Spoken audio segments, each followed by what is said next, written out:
Okay, what we're doing here is we're going to demonstrate Western Instruments equipment that I use all the time. We got a 14-inch DC coil here. We're going to demonstrate a hot motor, mud motor. In other words, it's magnetic, highly magnetic. It's never been demagged, obviously, so we're going to show that we can do that with these coils. And we're going to start with this coil right here. It's the basic. It's a DC. You got a power switch. You've got your amperage control for max to minimum, and you've got a positive negative. So it's quite basic. Your energizer switch is right here, which you energize with and as you rotate your fields. Okay, what we're going to do is we're going to show you that this motor is hot, magnetic, highly magnetic. If you can see here, if you look at the Gauss meter, yes, I can show right in the end, it's over 50. You see it come away? It's hot, 50 Gauss. This is a 50 Gauss meter. This is used for high-end measurements on fields. You can go 100, 0, 100, whatever. You wouldn't really need to go there. We're just going to tell you that this motor is hot. In other words, it's highly magnetic. Now we're going to start just to show you the hotness of this motor as we go. We're very hot, 50. And as we go, she'll be wonky and around, but you can see she's still around 40 Gauss. Now we're 0. Now she's swapping over back to negative. Now she's going back to positive again, almost pushing 50 again. Then we're going back to negative, or positive. So now we're back to negative. So you can see that this motor is highly magnetic. It's not been demagged after the inspection, in other words. So I mean, this is like you can just see that she's highly hot. Yeah. So now we're going to demag it. Yeah, okay. Here we go. We're going to start. So basically, I'll put her up a few feet, a foot or so, and we'll start with full power, full max, which is like 10.87 according to this on my amper readings, and I'll hit her. Now I'll shut her off, bring down the amperage, rotate the field again, turn her on, hit her again. We're slowly bringing it down in increments. Yep. Shutting it off, bringing down the field again, rotate the field, turn it back on again. Now we're gonna have to walk it. So, yeah. Being that it's given us a hard time because it's so hot, just walk her back and forth a little bit because these ends can be awfully hot, like so. Okay. Shut it off. Down, rotate the field. There we go. Now we're gonna get somewhere. Shut her off, rotate the field. Can you see we're 0 here on the Gauss meter? We've demagged that end now. It was stubborn. So you see what I had to do there? I had to pull it off, push it on, pull it off, push it on, rotate the field to push out that 50 Gauss because it's so strong. So I'm going to do the same thing here because they are 50 Gauss on the ends. I'm going to bring her up pretty good field, which you got to fight with this coil, of course, when you energize it, and try to make it behave on the ends. She wants to walk in, but she's a bugger to pull off. Turn her down, shut it off, rotate the field, energize. Now she's getting easier because she's weaker. Now let's see what we got. This is a 50-050 I've got now. Okay, so basically what we're doing is shutting it off, turning down your amperage, and we're rotating the field from negative to positive. So now we turn her on again, and we'll hit it the opposite way. And there we go. Look at that. That took it to 0, just like that. But now 10-010 is a little bit more sensitive, so there's probably a little bit more field, see? Mm-hmm. But you can't see it with a 50-050. That's why you can't demag with a 50-050. You need a 10-010, which is another Western product. Mm-hmm. Okay, so what we've done so far is like I say, because if it was a 50 Gauss on the end of the motor, it was a little bit hard. We had to walk it and push it and turn it, instead of just rotating the field of coil, you couldn't touch it. So we had to play with it a little bit. Now the same thing we're gonna do again now in the middle of the motor. We set the motor up so that now we have stands on both sides, so the center is clear, as you can see. So we can work it because we got 30 feet here. And now what I want to do is the same thing we did on the ends. We're just going to start out to make the fields behave.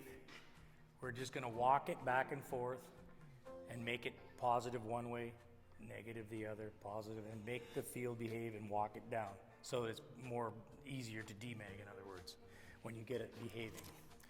We're going to turn it on and we're going to start walking it now. So on with the power, we're going to push the energizer switch and we're just going to start going with it.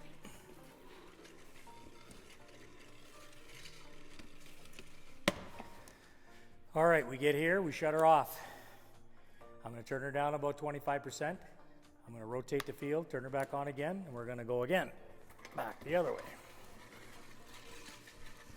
Another nice option on these coils to have is these brass wear rods. And that stops you from wearing your rubbers and basically dead short in your coil. They're on the top and bottom, so when you use subs and you're sliding them in, you don't wear. Like for instance, if we're doing this type of work, we can slide it on the top. We're not wearing the tool, the equipment. So shut her off, turn the equipment down again, rotate the field, and away we go again. Energize, like I say, we'll just, as the field, you get lower and lower in your field, the easier it is to move, of course. And we're gonna shut her off, and we're gonna shut her down one more time, rotate it, and we'll go back one more time.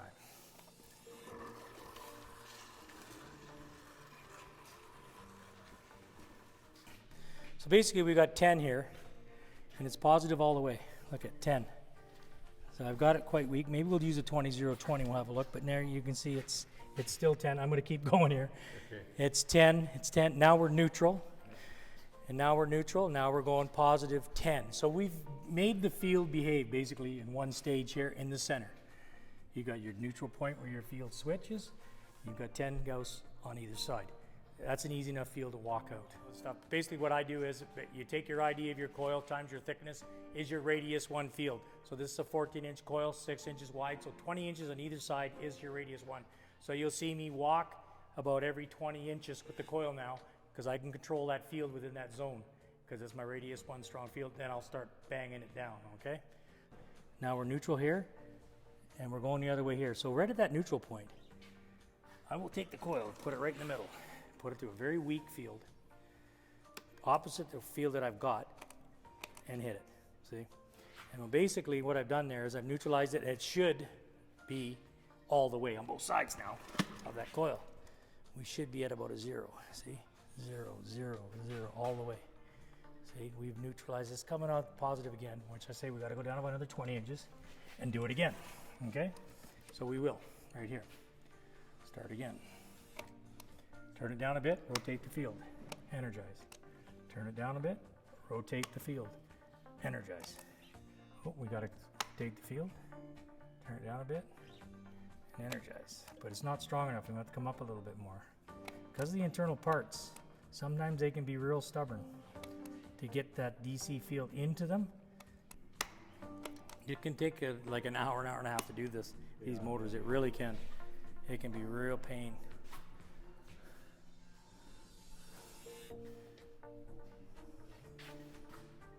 About a 2 Gauss there. Let's see what I did. So basically we've got ourselves the ends done. We're walking it all the way down now. So because of the internal parts, you're going to find that you're going to have fun every now and then. I go about 20 inches at a time, like I say. You look at the ID of the coil, and it's your radius 1. You've got a lot of internal parts that probably are magged. You got to get to it. That's why you need a DC field. All right. So let's go. We're starting out here. We're 0, as you can see. Coming up about, it's getting a little hotter. See, now we're up to 10 again. That sucker has got a hot spot in there. It's a tough one to get. So let's just do this because it's stubborn.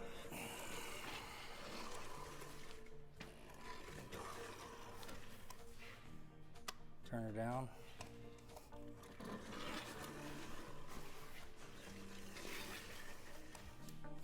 Down, rotate the field.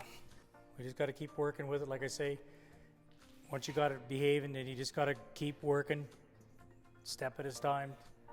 Yeah, this one's going to be right here. I can see that right now. So we're going to go up a little higher.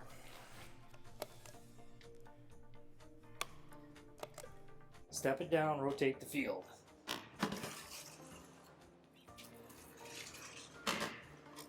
We're pretty well neutral there. And we're just going to start walking down this tool now. And away we go. We'll just walk her full length. Might be 1 or 2 gousts, one side, the other positive or negative, but we're doing pretty good. Like I say, we've neutralized it pretty damn good. And that's where we want to be, is under 3 gousts. Maybe 3 there. 2 maybe. Yeah. We're going through the rotor section. But it's just between the connections and the internal parts, you know, you can get a lot of hard fields in there that you've got to get inside with that coil, and you've got to hit them. You've got to neutralize it. And as you can see, we are down to 0. Can you see that? All right, we have 1 demag motor. Took a little bit longer than usual. When you get practice, you can do it within an hour. It depends on the tool. Sometimes it can be 2 hours, but usually an hour. You should be able to do it. I'm Mark Polanchuk from Western Instruments. This is my old friend Kevin King from Fatigue Masters, who's just demagged this motor. Kevin, if I weren't around bugging you and you were all set up, what's the fastest time you could demag that? Sometimes it depends if they behave enough. If you can get it to behave, you can do it maybe 45 minutes. Yeah, sometimes an hour. I usually charge an hour and a half to do it, because sometimes they can be stubborn. And like I say, the whole idea of it is to make it behave. Start at the ends, go to the middle, walk it back and forth, bring down the fields, neutralize it, make it behave, and then you can walk the whole tool and just hit it out, walk it right out. This is why I call it the art of demag. People say you can't do that. If you talk to the experts in magnetism, what Kevin's done here shouldn't really happen, but it does. And frankly, it's because the characteristics of the DC field come out of that coil. That's what allows it to happen. Thanks a lot, Kevin. Oh, you're very welcome, sir. Yeah.